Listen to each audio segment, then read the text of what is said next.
from where you at. I came here for vengeance, watch your back. No need to defend, I'm on attack. Sorry they can't reply, but I guarantee they had a blast. Pop, pop, pop, pop, I be on the next only, yeah, I am fresh to death. What's going on, everyone? Welcome back to the Long Haul Mentality. And this week I have an old teammate and good close friend, Jordan Hutchinson, on. What's up, dude? Hey, man. I'm glad to be on. How you doing? I'm good, man. You're the first guest to have their own mic, so I'm sure everybody out there is going to be real excited for the audio on this. Yeah, man. Hopefully it's good. I've been having to do a lot of podcasts this year, so I decided I might as well. Yeah, man. You kind of had a little bit of a breakout year here. Yeah, it's been a whirlwind to say the least. I didn't expect all that came with it, but I'm so grateful for everything, man. Yeah, dude. Awesome. It's awesome. I was talking to Brittany. I see Brittany more often than I see you these days because she's working up at the office. But I was talking to her the other day, and it's like it's just cool to see everything coming towards you. And I know that you guys are both really busy, and it's tough to kind of get some time alone and to like enjoy life right now. But it is really cool to see all these opportunities coming your way, man. Especially having kind of seen at least the start of your pro career. You know, you're already pro when we met, so it's been cool to see, man. Well, thank you. Yeah, bro. I mean, it's definitely been interesting because me and Brittany we've not had much time together. You know, I had a 6-month prep, and then the Olympia was crazy, and I was like, all right, so the Olympia is almost over. We're going to have a bunch more time. And then nope, it just got even crazier almost. So, well, I'm taking it as it comes, you know? Yeah, that's all you can do. And like, it's good to take as many opportunities as you can, but obviously you got to make sure you don't burn yourself out, and you got to do what you got to do to improve for the next season too. So I'm sure at some point you'll end up shutting it down. But before we get into all that and competition stuff, you know, how was going back to North Carolina and guest posing at the Elite Muscle Man? That was really cool. And it looks like that's going to be my last bit of travel for a while. So that's, you know, it was a really good trip. It was like, I hate to say it, kill two birds with one stone, but it was nice to like get so many of my trips, 90% of my travel, if not 95% of my travel in the past couple of years has been all bodybuilding. So, you know, for one thing, I need a vacation, but I also need to see my family. And it was a really cool experience to go back to where I started competing because Quincy Roberts put on the Muscle Heat. And this was the Elite Muscle Classic, but they're both in Greensboro. And I started there at my first NPC show in 2017. So I saw people that, you know, I saw back then, and it was just kind of a full circle moment. Got to motivate some guys that were getting on stage for the first time, or, you know, trying to work their way up the ranks. And I think it was inspiring for a lot of people to see that I came from that same, you know, being in Greensboro, competing at the local North Carolina shows and coming up. So that was really cool. It's so funny that you and I never met earlier because I was competing in Greensboro during that time. What year was that? I'm not sure, if I'm honest. I was in college out in Greensboro, but I did, I think 2017, I did Charlotte Cup. Yeah. So I was out there. So like I did, my first show was the Elite Muscle Classic, I think in 2012. Yeah. And again, another Quincy Roberts show. And Quincy was actually my first coach.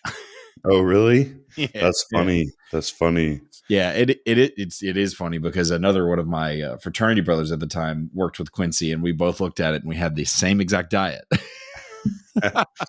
Yeah, I mean, you know what's funny is a lot of the earlier on coaches that I had that were more old school, I don't, you know, it's not as much detailed as it is now. Yeah. There was more of a, like, you eat these sources, everybody's eating 8 ounces or 10 ounces of chicken a meal. It's like, It doesn't seem to almost matter. It's like more about, you know, I even had one coach had me doing 4 meals a day, and it was tons of food on each meal, but it was very old school, bland, your typical oats and rice, or some of them would have me do oats and brown rice, even when I was, you know, pushing to grow. Like, it's all these, and sweet potatoes. It's just, there's an old school mentality with some of the old school coaches, but I think it worked. It obviously worked for the 90s guys, but we've become more nuanced now, you know? For sure. And I mean, like, we both had the same coach, and you still work with the same coach now, Tuttle. And like, one of the number one things that Tuttle always talks about is like, the more simple this can be, the better it's going to work. You know, he and I have that same conversation multiple times of like dealing with clients that come to you. They're like, oh, well, this program's not very scientific. And it's like, well, it doesn't have to be. Like, No, you just got to bodybuilding put is the simple effort at the end into of it, the you day. know? Yeah, and I mean, if you're keeping things consistent, you can start on whatever diet, and then Yep. if you are measuring your rice in cups, and even if it's a heaping cup versus like not so full of a cup, you still pull a cup of rice back, you're gonna see the body fat drop. Like, Yep. so I mean, ultimately, it's not as complicated as we make it these days sometimes, but I do think we can be so much more detailed and bang on. Yeah. But it's still, at the end of the day, it is very simple. Yeah, and like the nuance and being more detailed just comes as somebody scales up. You know what I Mhm. mean? Like at your level, you have to be, Right. because Especially with peaks. exactly, yeah, because like at a local level, like being a little bit delayed on your time or whatever, like, all right, yeah, that's not the most ideal thing in the world, but like it's the local level. Mhm. National level, it starts to get a little bit more like, all right, we got to be dialed in. We're trying to get that pro card. At the pro level, if you're off by even a couple minutes or a couple carbs or whatever, like, Yeah. you're screwed. Oh, yeah, and then also, like, the more muscle you have, Hmm. like, your fullness versus how flat you can get makes a massive difference versus when you have a lot less muscle, like, it doesn't make as much of a difference, but Yeah. Yeah. I do want to get into like some of your peaking stuff, because I know how Chris does things, and I'm always curious yeah. just to hear about that. But before we do all that, like I'd want to just kind of roll it back a little bit, right? Because 2023 was the last time that I got on stage and we competed at the same show. It was your pro Mhm. debut at Texas Pro. And we stayed at the same Airbnb and all that stuff. And that was a really like fun experience. And I feel really privileged to have gotten to see that and gotten to see you and Chris work together during that time. Yeah. And like, it was just really fun to be there. And like, I feel like that's where like we really kicked off our relationship. And now knowing like how much it meant to you at that time doing the Texas Pro, and how much pressure you were putting on yourself to show as well as you could at the Texas Pro, to now like you've won Texas Pro and won Tampa and now been to the Olympia. It's like, man, that's such a cool thing to see. Yeah. Yeah, I'm grateful for it, man. I mean, it was a decently competitive show in 23. Obviously, we knew it was between Hunter and Andrew.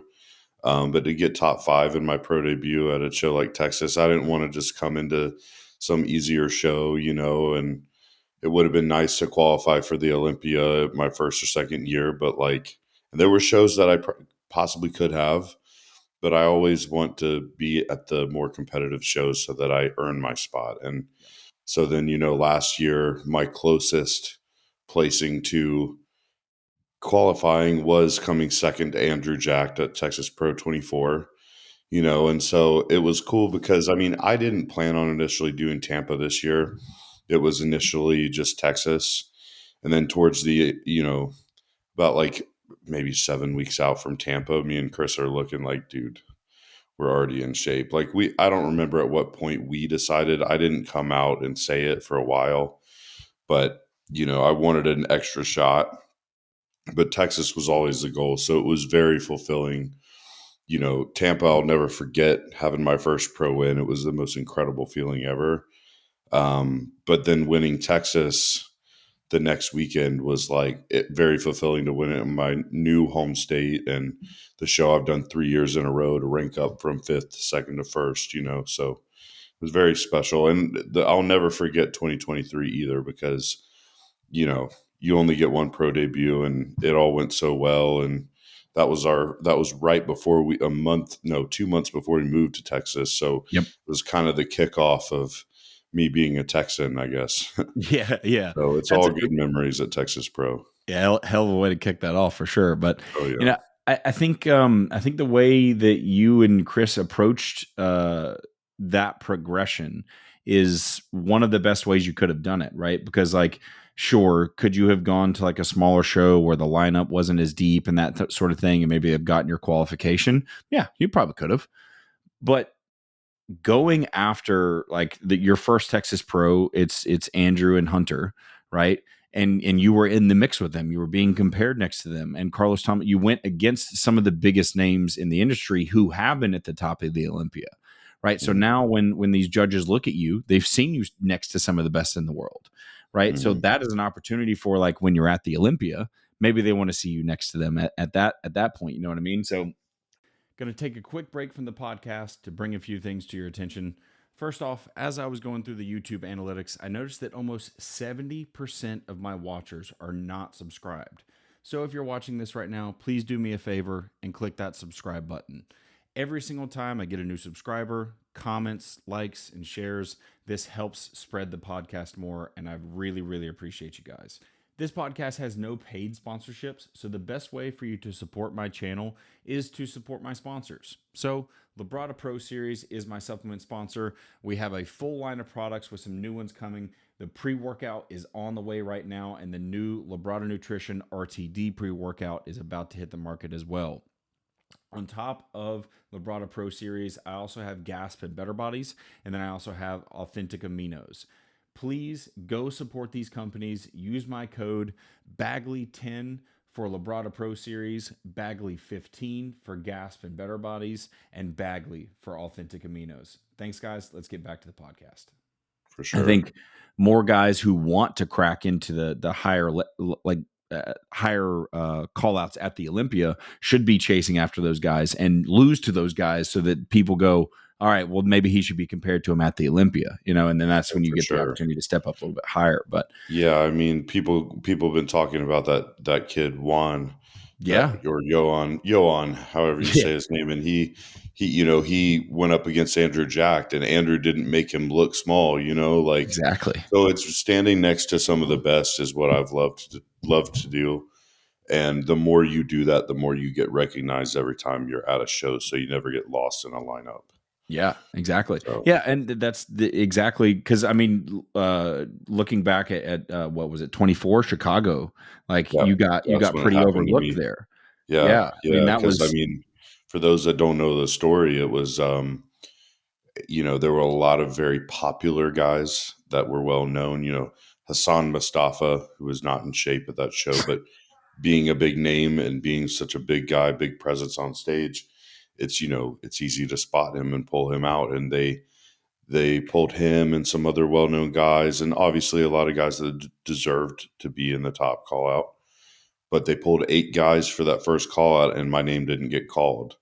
And then second call out, they had me dead center the whole time, and they didn't rejudge anybody that morning for the top 8. They came back around that evening, and I was able to work all the way up to 5th, but was never compared with the top 4. So, but having that experience and then being able to prove myself in front of those judges, in front of Steve, allowed me in the coming shows to be someone that they were like, okay, this guy should be in the mix. We need to go ahead and look for him. Because at the end of the day, these judges are human.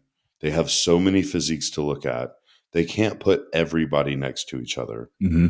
And I'm one of those guys. I don't look as impressive on Instagram, and I don't look as impressive individually until I stand next to people and they see my structure. So it's understandable. You look pretty impressive on Instagram to me. Thanks, man. I just don't have that like Instagram bodybuilder wow factor physique because it's more balanced. And I always joke, like, if I didn't have such a big head, my physique would look bigger. This fat head, and it makes me look smaller. Yeah. But you'd also look funny with just a smaller head. You know what I mean? I mean, I always say Crizzo looks so massive, but he's got a small head, tiny head. Body. Yeah, but I mean, I want to talk more about that, like with Chicago, because it's something that I've had to talk to a couple of people about, like clients about, because what you'll often see when somebody's in a lineup is like people get really like hyped up when they're in the center of the call out. And then when they get moved around, they'll deflate. And then that deflation now starts to move them even worse. Right. And like, because you start to doubt like, oh, I'm not good enough. You know what I mean? But it's like, the moment you get moved away is the moment you need to step it up and go, no, move me back. So what was that like for you to go through that prejudging and to be like, well, I know I can beat some of these guys. Like, why was I not compared against them? Like, what was that like for you? Honestly, it was pretty terrible after prejudging. I was extremely upset. Chris could tell you about it. Brittany could tell you about it. That was one of the few times I've been that upset in my life.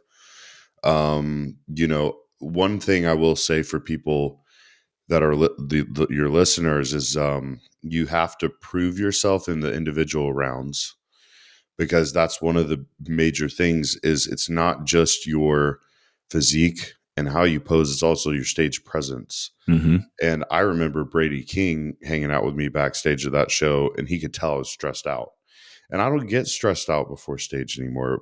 Walking out to the Olympia stage, I had no nerves at all.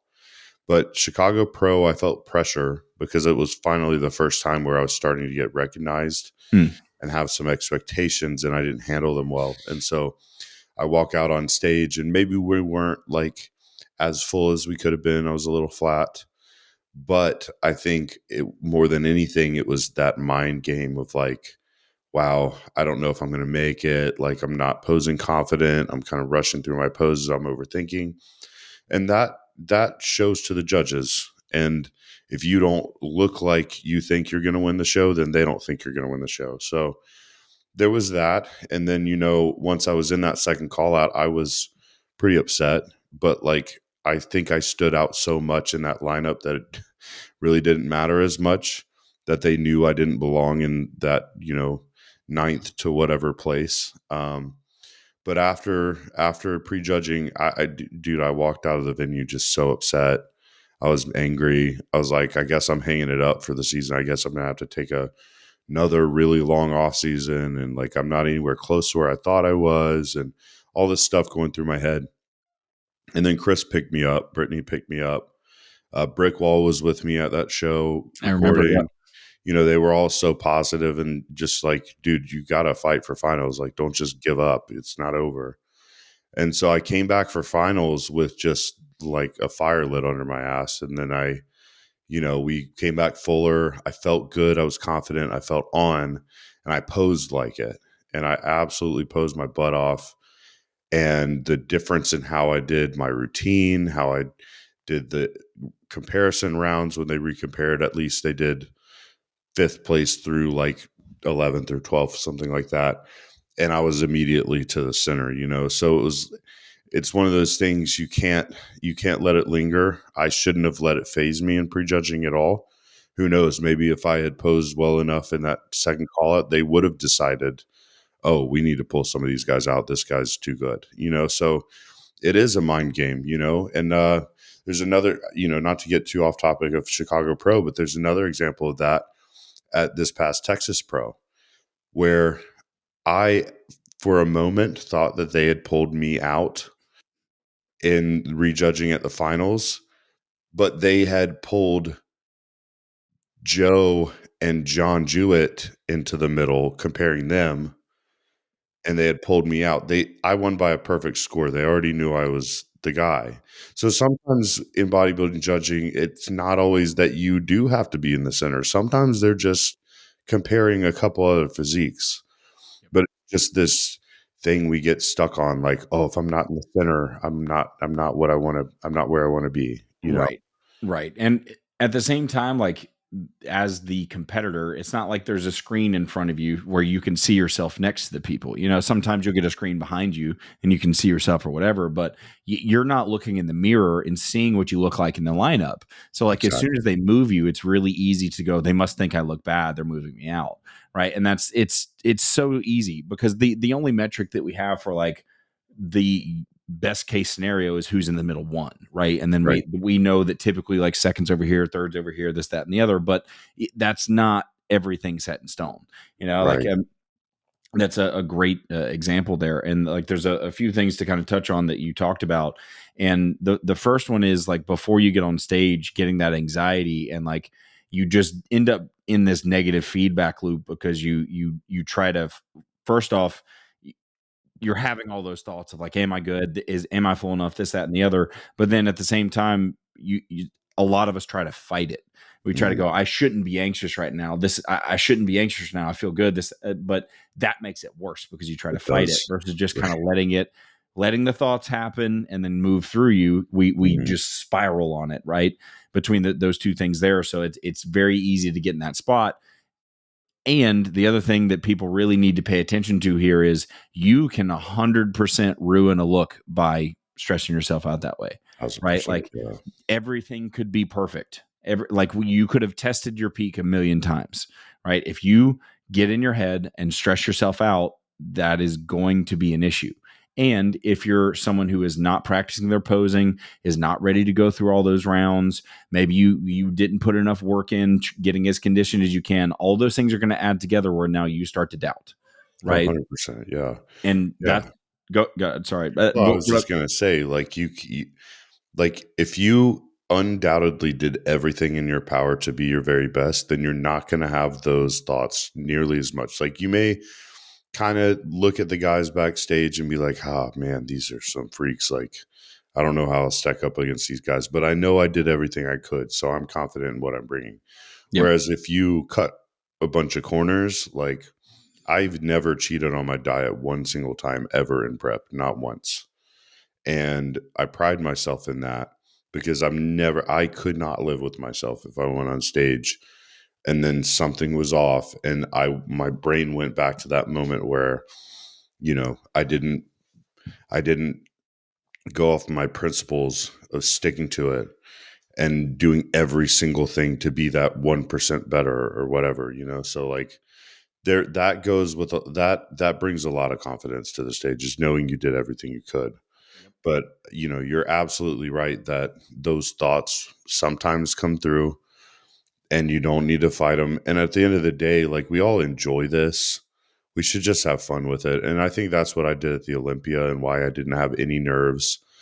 Also, there's not as much pressure. It's your first Olympia. There's not a ton of expectations on you. So that was nice. But, I've just learned to just have fun with it. Yep.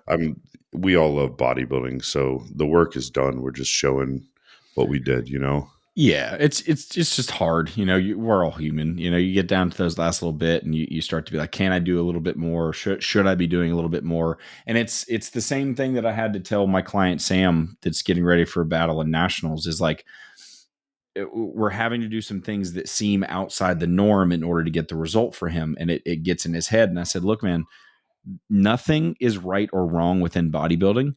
The only thing that matters is, did you get the result you wanted? Right. And it's not, you're not more hardcore because you ripped all your carbs away or you used no sauces or you're not more hardcore. The only thing that matters is what got presented on the day of the stage. Which is the same. It's in the same sense, just like the guys that can't get away from lifting heavy weight. The judges aren't going to ask you how much you lifted in the gym. 100%. Or if you went to failure on every single set in the gym. Right. Maybe you had to pull back in your prep to help with some fatigue. Like some things don't seem as hardcore and they're the better way to go. Yeah. I mean, and the thing here is that people get really hung up on the causation correlation thing, right? People start to correlate that I suffer in prep and I work hard in prep. So suffering and working hard means progress. And that's not the case at all, right? Like you can suffer and hard work yourself into stepping backwards and getting yourself worse. 100%. So it's working hard and suffering with a purpose and intent, right? You have to push it for a period of time and pull it back for a period of time. Hard work and suffering are inherently a part of bodybuilding. But just because you worked hard and suffered and outworked everyone guarantees nothing. It doesn't mean anything at all, right? The only out of everyone, someone could show up that just fucking looks like that. You know what I'm saying? Like not taking anything away from Andrew Jack at all, but he was born that way. He looks like that. Yeah, you know what I mean? Like now if Andrew Jack shows up actually peeled, now we see what happens. Exactly. Whereas there's been times I've been told about, Andrew drinking muscle milks backstage and stuff like that, or in the check-ins or whatever the story was. But I mean, bodybuilding is a genetic sport. So there are genetic outliers like Andrew, but then it's like when Andrew's on point, then everybody needs to watch out, Yeah, 100%. But yeah, everybody's different with what they do, with their approach, what they have to do. Like a lot of people, for instance, would start a prep in not so much of a deficit, and towards the end of the prep, they're in super deep deficit. For me, all my buddies, all my training partners that knew how much I was eating early in prep, like, bro, you're on a bikini diet. How are you already eating 80 grams of rice per meal? And then towards the end, I'm eating, more than they are. 5 days every few days, and my baseline's 500 grams of carbs on a training day. Mm-hmm. And I'm like losing weight on that. You know what I mean? So it's like everything you just follow the body where it tells you to go. Yep. There's no set rule in this at all. Yeah, exactly. And that also goes to show just like how efficient that you and Chris got your body. You know what I mean? Like, and that's the most ideal scenario is like no amount of food when you're that lean and outputting that much is going to make you feel amazing. Right. But it feels way better than having to eat absolutely nothing and be low body fat and all that energy going out like when you're 6 weeks out. You know what I mean? Yeah, So, I have no desire for that, bro. Like, I'm so thankful for Chris and how he handles my preps, because I've been there before, suffering. Like my prep in 2018, I've talked about this on podcasts and my page a lot, but like I lost 60 pounds in 16 weeks, and I started that with some abs showing. Like I wasn't fat. I've done it.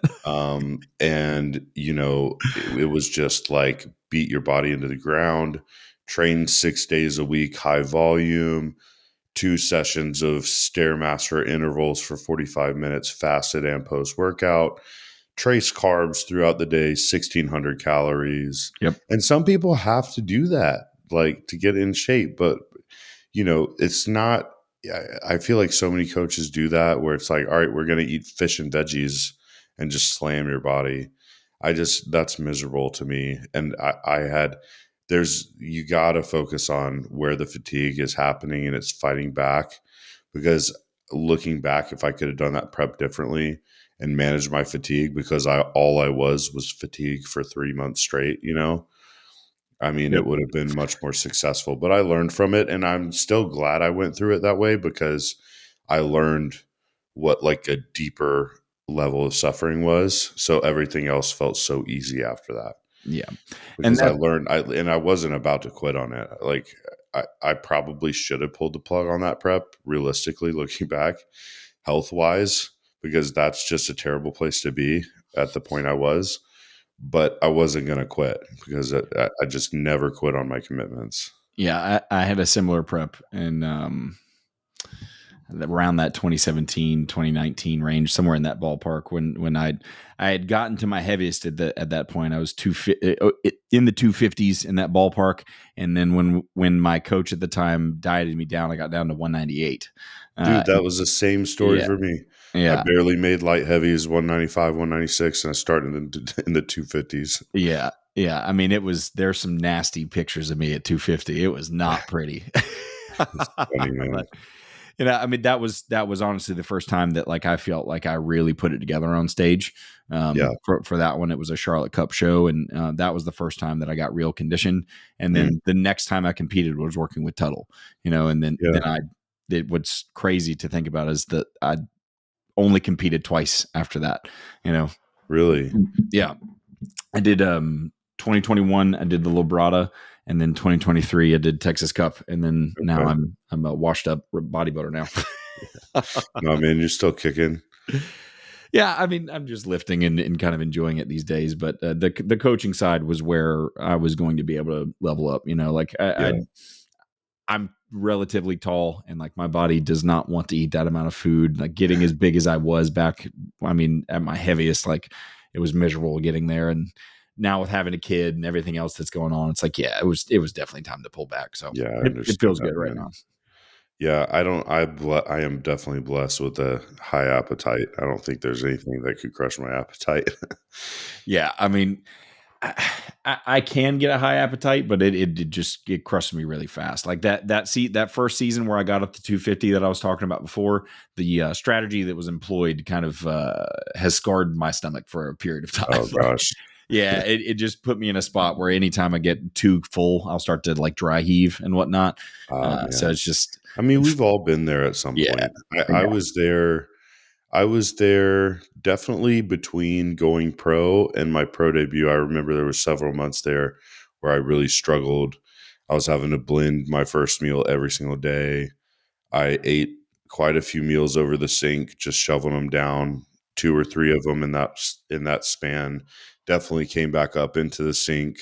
yeah, I was definitely force feeding at that point, but yep, I think I've also learned a lot about managing movement through and keeping output high enough to promote my appetite. Like I'm so particular about keeping the same routine that I have all prep into the off season, with steps and my fasted walk I do every day and all those kind of things, and make sure my digestion is good. So I think I've learned a lot there as well that a lot of guys that struggle with their appetite haven't quite tapped into. dude, great point. It's funny because like I'll deal with people who need to eat a lot like that, and they'll ask questions about like, should I get a digestive enzyme, should I use this, should I do that, and like the first thing I'll suggest is go do a 10-minute walk. Like we have to Right. eat this amount of food.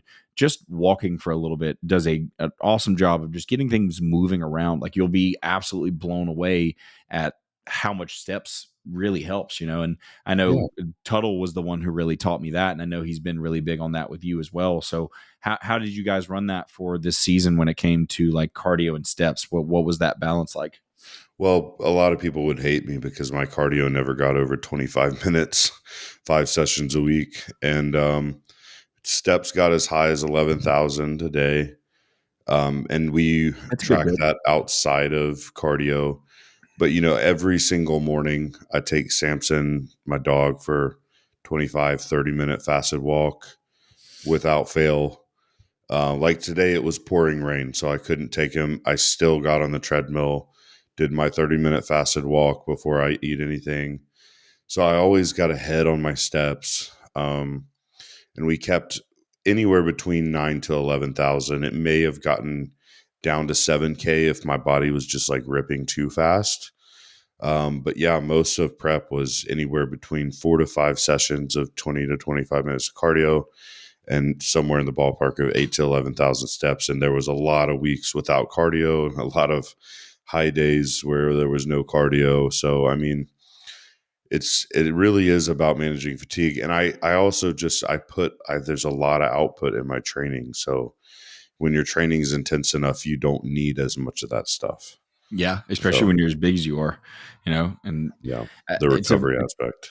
it's a conversation that I've had a few times now where like there's a lot of validity to some of the old thought processes of guys would go in and train twice a day. Like Yeah. you do one body part in the morning and you do another body part afternoon or evening. And some guys didn't do as much cardio because they trained that much. And Yeah. How do you? That's so much output. yeah, and I think it makes a lot of sense too. Like if you can fit that into your day of like being able to do 2 sessions a day, like if it works for you and you can recover from it and you set it up the right way, I think there's a lot to that being said about like training twice a day to really get some gnarly condition. You know what I mean? Oh, for sure.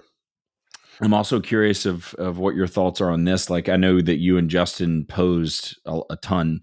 Like after every session, you guys were in in the destination posing room, and during the summer, that room's pretty hot. Like it gets Mhm. really aggressive in there. So, do you think that like obviously posing you got better at while doing that, but do you think it would also help at all with your actual conditioning, like fat loss and the way you look on stage? 100%. Because posing is hard, Yep. especially if you're pushing yourself. It's one thing if you're just like, oh, I'm going to go pose.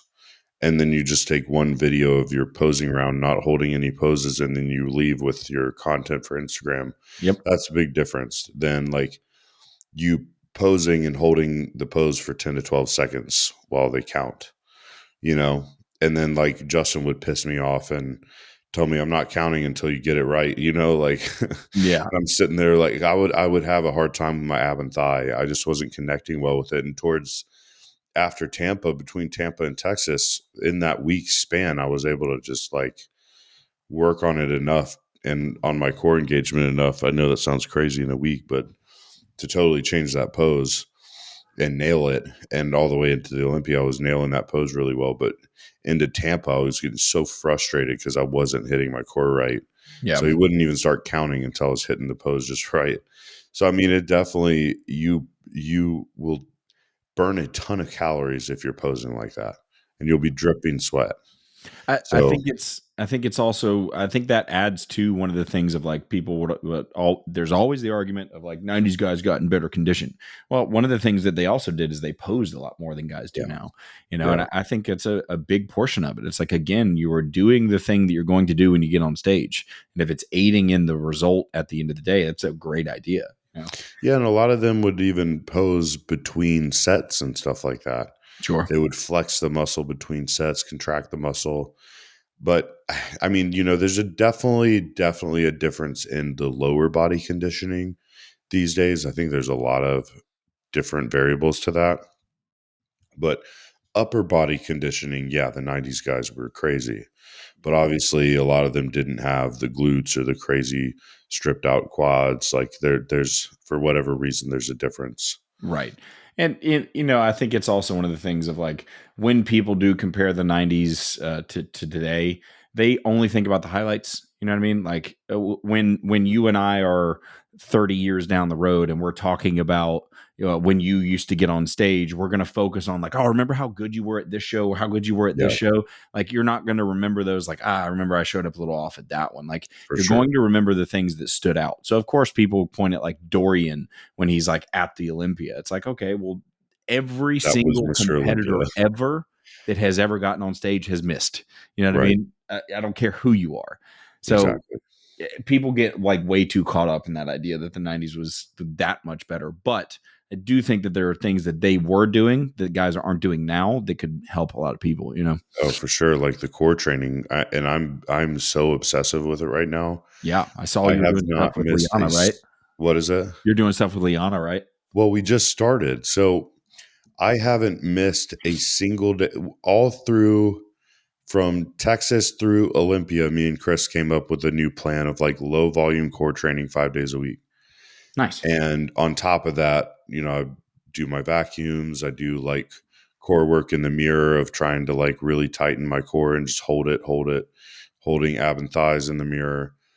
But I have not missed a single post workout core session 5 days a week since the Olympia and pretty much all the way from Texas before that. I know And that first week you were most struggling. guys, yeah, I mean, all my whole time bodybuilding, I'd be lucky if I hit abs 2-3 days a week. You know what I mean? And Yeah. we say abs too. It's like we all need core. Mm-hmm. So one of the things that stood out to me that I told Chris, and he still talks about this, I heard him talking about it on a podcast when I was back getting my tan, and I saw Derek back there, and I looked at him just moving around, bending over, picking stuff up, just relaxed. His freaking stomach was glued to his spine. His belly button was like cinched in the entire time. I didn't see his core relax one time. And I was like, okay, there are levels. Like I have to Mm-hmm. focus on this. I can't just train the parts that are fun to all of us and ignore the thing that I don't want to do because that's probably the thing that's going to make me better. Yep. So I got obsessive with it. And then I also talked with Liana. I was like, okay, I'm not feeling my lower abs super well. Like I don't understand. And I saw a chiropractor. He told me my upper abs are really strong but tight, and my lower abs are really weak. I was like, I need to do everything I can to possibly work on this. And Yeah.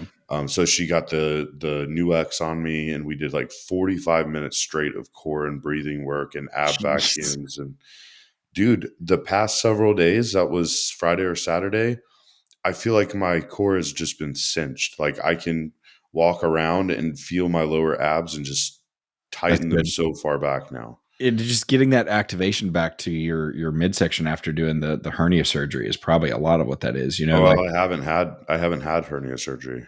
Oh, well, you have the hernia. I have two. Yeah. And Yeah. I'm trying. So one That's right. I thought was a lipoma for the longest time until I had it like move on me one time. It kind of scared me in the gym. But that one I've had since 2016 and it's never progressed. Yeah. And then, a lot of bodybuilders have umbilical ones. Mine's a really small one. It looks like an outie, but if I do certain core exercises, I feel pressure there. Right. But what's cool is the more I've done all this work, the less I feel pressure and the more safe it feels. And I feel, maybe I'm crazy, but it almost feels like, most of us bigger guys have some level of diastasis happening in our core.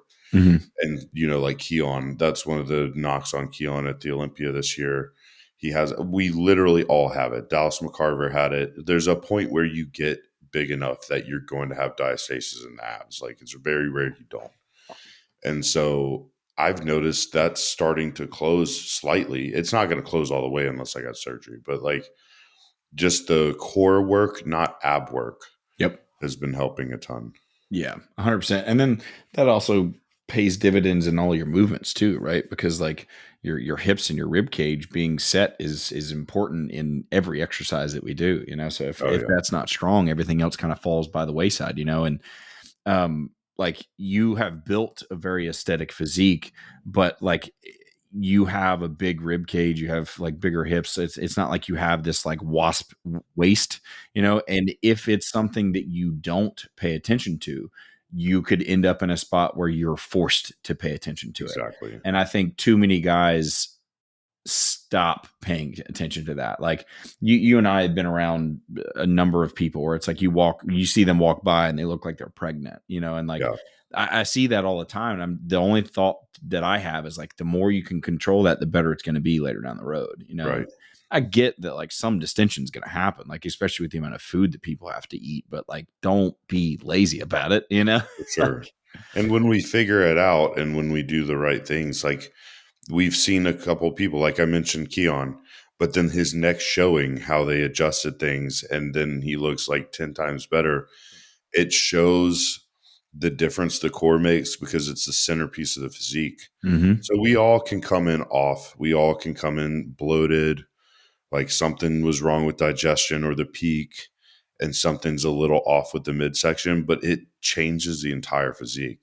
Yeah. So it's like, why are we not all more focused on it? If literally the judging shows that if you mess that up, like you're not coming back from it. But I also think this kind of goes back to what we were talking about earlier in the conversation about like old school versus new school, right? Because like the old school guys, it was just like, see how much you can shovel in your face and get strong. Like that was the thing. And now, like I know Tuttle, I know one of the things that he's huge on is making sure that you're still digesting food well in your off season, right? So like at this point where you're at, as far as size is concerned, like I would assume, like I don't know anything about it, I'll let you speak on it after I say this, but I would assume that you guys are focused on like just refining the physique from here, probably keeping like a fairly moderate calorie surplus, enough for you to gain in the gym, but like knowing Tuttle and knowing what he's doing with you and knowing how lean you still are, I assume you're probably still really hungry, like all that stuff, right? Well, surprisingly really hungry, but my training days are still like 720 grams of carbs. That's awesome. Since the Olympia, we haven't changed it. It's been the same diet since the day after the Olympia or the Monday after. So, but for me, that much food, I'm really hungry. And I mean, we even started with some Retta. I've never used it before. 1 milligram a week, like nothing. Nice. So there's I mean, and I'm still starving. So if that tells you anything about my appetite, so 1 milligram is pretty small, but I love that stuff. It's great. Yeah. I mean, I just more for anything I do like that is more like I'm more concerned about the health aspects. It's 100%. not, nothing was about, oh, I don't want to be as hungry or feel like I want to binge post show. That has nothing to do with it. Like No, not at all. The positive effects on possible fatty liver disease. I've even read about possible visceral fat, Yes. which I think there's a lot of bodybuilders that don't realize they have visceral fat. Yep.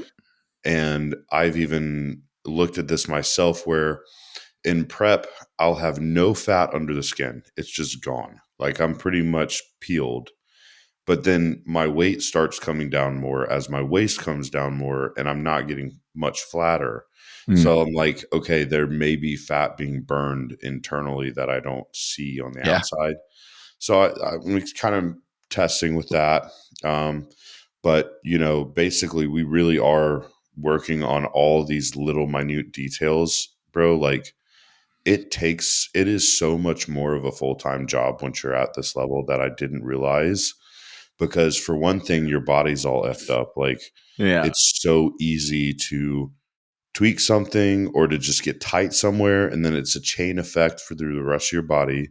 So I've never had to focus on more mobility work on my own, tissue work, seeing chiropractors, all the things I have to do physically and then internally for digestion. Yep. All the different things that we're focused on to make sure everything's perfect.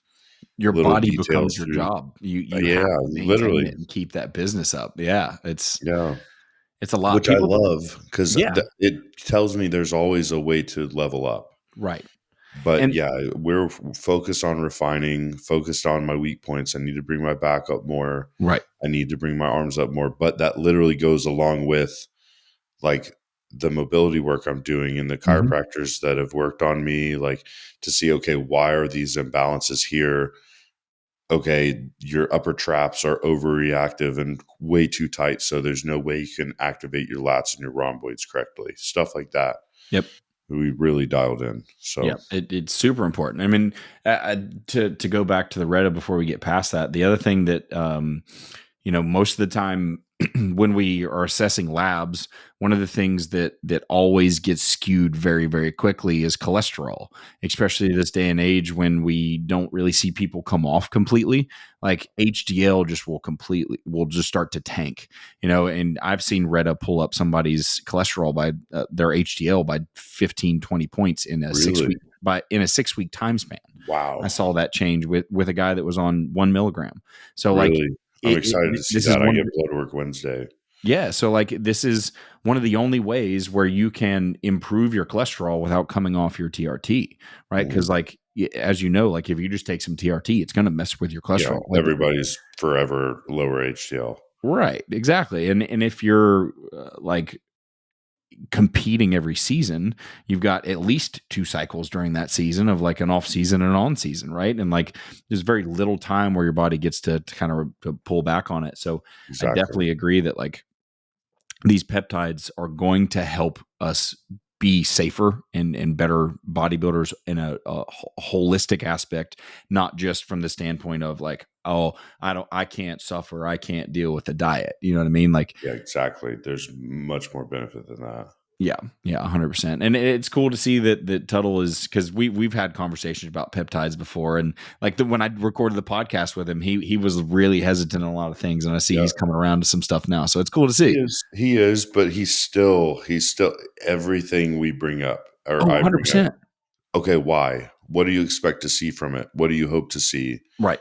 It's like he always says, I don't want to become a polypharmacy. That's the problem with a lot of these bodybuilders, bro. It's literally, so I'm going to take this in excess, so then I have to take this to combat that. Then I have to take this to combat that one. And it's like a chain of effects. And then, dude, it's so horrible. So, he is down to the point of okay, digestion's off. I don't want to take a probiotic supplement. I want to do it with natural probiotics from sauerkraut, kombucha, this and that. It's there usually is a better way than just throwing supplements at things, so 100%. And that's one of the things that I've always loved about Tuttle, and why I ended up working with him, because it was well, does it even make sense to use this, right? And what can we do to simplify this? Not just jumping on the bandwagon, but at the same time, he can go, okay, well, what do you want from this? Well, let me see the information on it. Okay, this could be pretty good. Let's give it a whirl, right? Yeah. And like He's he's not open. he's open to it, but he's skeptical, right? Because you and I have been around for a long time. We've seen a ton of supplements come and go. We've seen things that like SARMs, for example, is the perfect thing. Like when SARMs came on the scene, everybody was freaking out because it's like, oh, you're going to get all the anabolics with no side effects whatsoever. And it's like, well, that was fucking wrong. Yeah. On paper, it looked great. Yeah. In application, not so much. Right. And I'm kind of in the same ballpark of like, I've got a handful of peptides that I will go to that I do really like, but do we need to use all of them? Do we need to use the entire thing? Do we need to use every single peptide that's on the market? No. Where are we deploying them? Why do they make sense? Does it also fit the budget? Like that's one of the biggest things is like, thing too. If you can't afford to pay your bills and you're spending thousands of dollars on peptides a month, like we've got fucking problems. Like let's focus. I saw this meme one time and I still quote it. Bodybuilding is a rich man's sport played by poor men. And it's like, I was that guy for sure, irresponsibly throwing excess amounts of money at bodybuilding when I didn't realize like I didn't have to do all these extra things I thought at the time I did. If I could get all the money back that I spent on supplements over the years, I would have bought a house fucking years ago by now. Crazy, dude. It's crazy. But I mean, it's worth it to us because we love it and we wouldn't take back those experiences. And I'm not talking bad about bodybuilding at all. Yeah. Trust me, I'm not. Right. I don't know what I would do without it. But it really is like there's a point where some people just go into excess with what they think they need and they don't realize it's like there's a lot better ways to get the result you want. Yep. Through work, consistency, doing a little research, maybe going the natural holistic route for once. Like there are a lot of ways to combat things and make a better physique, through other ways than just throwing money in supplements and whatever the next latest and greatest shiny new thing is, Yep. I just signed a lifestyle client. One of the things that he was talking about when he like filled out the application and did the call with me was like, I want to learn about these peptides and I want to try Reta and I want to try this. And I said, hey, cool. That's awesome. Let's try them. But if your diet's shitty, you're not doing your cardio, you're not training, and you're not tracking all these markers, we're not touching them. Exactly. So if you can't do your basics first and follow a diet consistently, these peptides are not for you. Okay. Right. Like the thing here is like peptides are 100% going to be around, right? Unless something comes out of the woodworks that like this is giving everybody cancer. Like these things are going to be around, right? And I think it's going to improve bodybuilding. I think we're going to see healthier bodybuilders. I think we're going to see more conditioned bodybuilders. But that is because they are doing everything else perfect already, right? Exactly. Anyone who is watching this who is going, oh, well, Jordan just took Reta and he got shredded. Like, that's not how it works. And I didn't even take it in my prep. I took it post prep, started after the Olympia. Yeah. But it's just I am really grateful for my start in bodybuilding. 2015, my first show was an SNBF show. It wasn't NPC. So, I put the time in figuring out my body, figuring out how to train hard. That was the first thing I learned. The first thing anyone should learn when they're trying to be a bodybuilder is how to train hard. And then over time, you'll learn how to train more correctly, but like the training intensity has got to be there. And then trying to do the hard things, like full range of motion training, squatting, full range of motion, learning how to engage your core, and then the diet will come. Like, bro, when I started training, I was eating McDonald's drive-through on the way to the gym and I was staying lean and I gained 30 pounds within several months naturally. Like you just have to learn how to train. I was 17, but I trained really, really hard off the jump. Yeah, everything works at 17. But yeah, it's such an interesting thing. And it's like I've had this conversation a number of times now and people are going to be annoyed with me, but whatever. the generation of people that are coming up through the bodybuilding ranks is like trying to teach people to not be fatigued and not train hard and use RIR and use all these like weird bracing methodologies and weird tactics to reduce fatigue as much as possible. And my thing is like, how can you even know that you are fatigued if you've never been in a fucking hole? Like, exactly. Or how do you know how many reps are in reserve if you've never actually trained to true failure? I guarantee you go by yourself. If you're any of the RIR guys that are like really hard into this in your first couple of years, I guarantee you go do your session by yourself. You'll be like, oh, that was one RIR. I had nothing left. Myself, Jordan, any one of these guys show up and start screaming at you while you're doing that set and pushing you, I guarantee you're pulling another 10 out. I guarantee you. Exactly. You know what I mean? Maybe not 10, but you just don't have a concept of what hard training is until you've been around people that train that hard. Yes. I mean, dude, I went to freaking the UK with Branch Warren at his age, and he ran circles around me almost. Like, granted, yeah, I'm in my prime and I'm stronger, but like I could not keep up. I felt like I was doing cardio the whole time. Like he's just set after set after set, like hardly any rest, you know. And that was an eye opener for me. I was like, maybe I'm resting too long between my sets, like, you know. But we only can comprehend how hard training is because you can't just watch it on YouTube and pick that up because everybody thinks they train hard enough. And every year I've trained, I've learned how to train harder and more efficiently. Maybe not as ballistic. It may not look as hardcore, but I've learned how to work that muscle harder every single year. And I know next year I'll know more than I know now. Yep. So it's like, I think the point of like, you can't just watch a YouTube video is definitely good, because I think people watch that and in their head, they're thinking that like, oh, I can do that if I just like put a lot into it. And it's like, no, that's not how that works. It's like, or grunt louder and that's more intensity. Yeah. Right. The louder you scream, the harder you're working. Right.